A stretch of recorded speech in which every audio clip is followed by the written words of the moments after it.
Hey, how you doing? This is Adam Post, publisher of more than 1,000 comic books and marketing expert covering the woke boycotts. Bud Light might be waking up a little bit and starting to realize that Dylan Mulvaney is not the right person to represent their brand. They are starting to hire beautiful models again to go out, get into bars, joke around with customers, have fun with customers, try to get them to wear Bud Light hats, Bud Light shirts, take Bud Light merchandise, all kinds of swag, and get interested in the Bud Light brand again. This is not necessarily something they're doing nationally, although of course they should be doing something like this nationally. In addition to bringing back their sponsorship of wet t-shirt contests, which they did used to do, but they are at least in Salt Lake City focusing on trying to get models together to go in and out of some bars and try to get some action going. Let's get into the story. Before we do, please be sure you are subscribed to the channel. Click the bell for notifications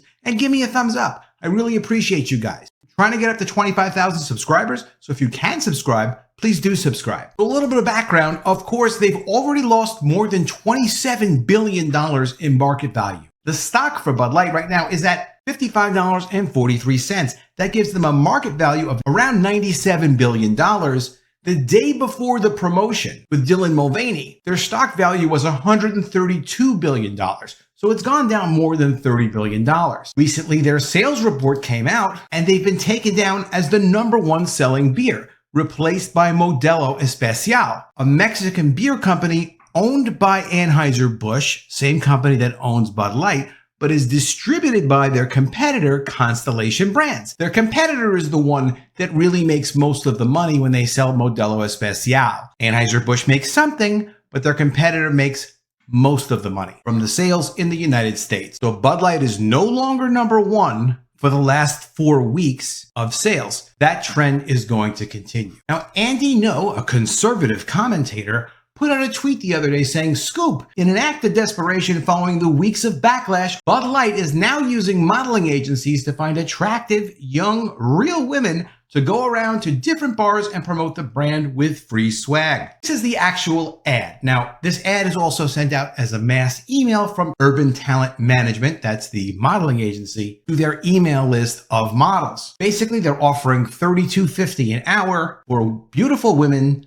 who are ages 21 to 30 to go in and promote Bud Light beer at these locations. This is something that Bud Light did in the 1980s and the 1990s very successfully. They had Bud Light girls, and they still have promotions with Bud Light girls wherever they can get them. Now they're focusing on doing what they can to sell beer in Salt Lake City. You have to imagine in Salt Lake City, it's probably similar to the distributor in Florida who says their sales are off 60% on Bud Light, and they are losing sales reps, and their sales reps are losing something like $2,000 a month. In Salt Lake City, they must be pretty desperate to get things going. Now, just checking out this modeling agency a little bit, because just to see what else is there and give you guys the full story when we get into these articles, I looked at their reviews on Yelp. They're not that good, to be honest with you. And you should always be cautious if you're a beautiful young woman to not go and just sign up with modeling agencies, particularly ones that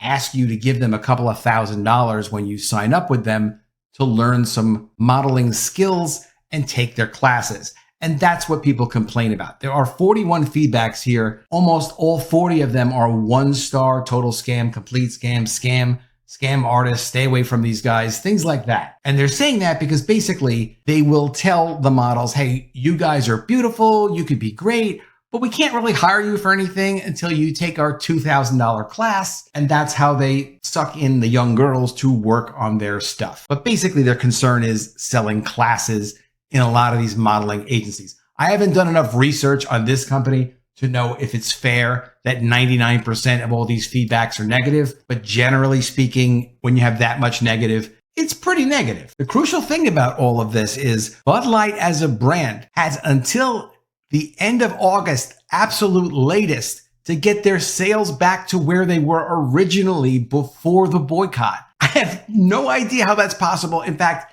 it really is completely impossible. Anson Fredericks, who's a former executive The actual president of distribution for Anheuser-Busch for more than 10 years has explained in a few interviews and in a few articles, shelf space in stores is not available to every beer for every brand. It's based on who brings in actual customers and gets the beer sold off the shelf. Bud Light, because their sales are tanking week after week after week, volumes down nationally, minimum of 28% volume down in just the last week reported, even with all of the massive rebates, all of the big discounts of free beer, 14 cents for a can, whatever they've tried to do to get the beer off the shelves that's not working. When the sales report comes in from the last sales period, that's when retailers sit down and say, okay, look, what is selling? What is not selling? While Modelo Especial is now up to the #1 brand and it increased 15%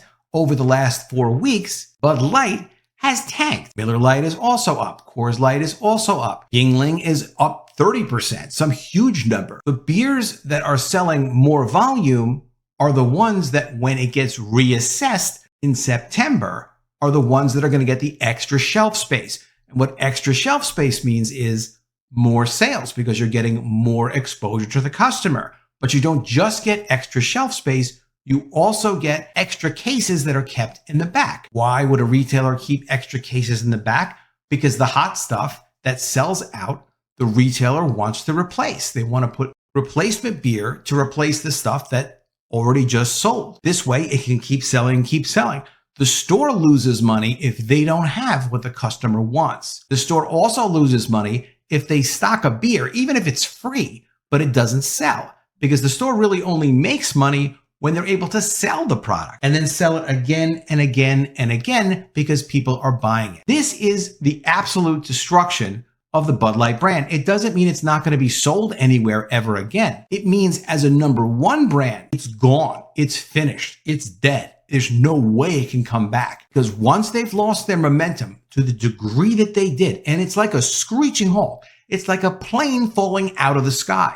You can't just say, oh, we'll just bring the plane back up in the sky. No, when it falls out of the sky, it takes a lot to get that plane back in the air. And most planes that fall do not get back up in the air. That is what's going on with Bud Light. If they have an absolute army of women, so that anytime you went to a bar, you saw 2, 3, 5 beautiful women laughing, having a great time, hanging out with customers, talking about Bud Light, okay, that probably would slow more of the decline and maybe even get some new interest again. But that would be literally a complete army of beautiful women who were also willing to do this. And a lot of women are not interested in Bud Light anymore. This is a challenge for their business that they can't fix. What's very likely to happen here is that distributors that have a lot of money invested in Bud Light, the distributors that get a big percentage of their business from selling Bud Light, are going to get more support from Anheuser-Busch to do these promotional events, to send out teams of beautiful women to try to promote the beers wherever they can.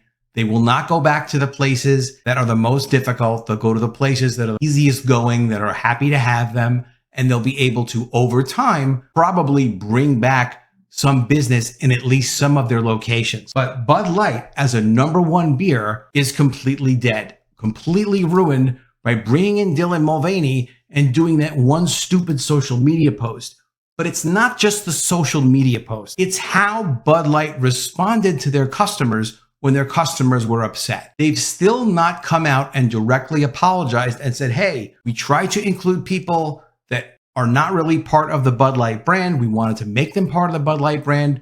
We're really sorry that we excluded people who really already loved Bud Light and were willing to give us so much support and give us so much business. They could have done that. They could still do that tomorrow. Anson Fredericks, former president of Anheuser-Busch Distribution, has said they need to come out and they need to apologize and say, hey, look, this is who we know who our customers are. We made a mistake. We really apologize for that. We're going to serve our customers that really do love and care about our product. He's right. That's something they should do. I don't think that would even work, because the problem is the hard reset that they did on their brand from beautiful woman to Dylan Mulvaney. They somehow need to, over time, erase the Dylan Mulvaney connection and replace it again with fun and beautiful women. It doesn't really seem possible, but let me know what you think in the comments below. Did you know that they were going out and they were trying to find beautiful girls again, at least in some of the areas, to go ahead and promote Bud Light in bars? Do you think that's a pretty good idea? Is that something that, hey, you may as well just do it?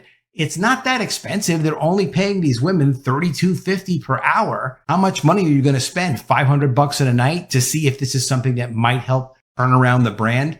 In the meantime, the distributors are stuck having to try to subsidize their sales reps, losing sales on their business, having headaches from customers, and they're going to, of course, be losing a lot of their good sales reps, because there's good sales reps. If they don't have a product that they can sell, no matter how good a salesperson you are, you still can't sell it and you can't make a decent living. This might be the one thing that Bud Light could do to try to bring some life back to the brand and at least stop the bleeding in the places that have the least resistance to giving them another chance. Let me know what you think in the comments below. Always love to see your ideas. Really appreciate you guys. And please be sure you are subscribed to the channel. Click the bell for notifications. Give me a thumbs up, and I'll see you again soon with another video. And if I don't see you, I will miss you.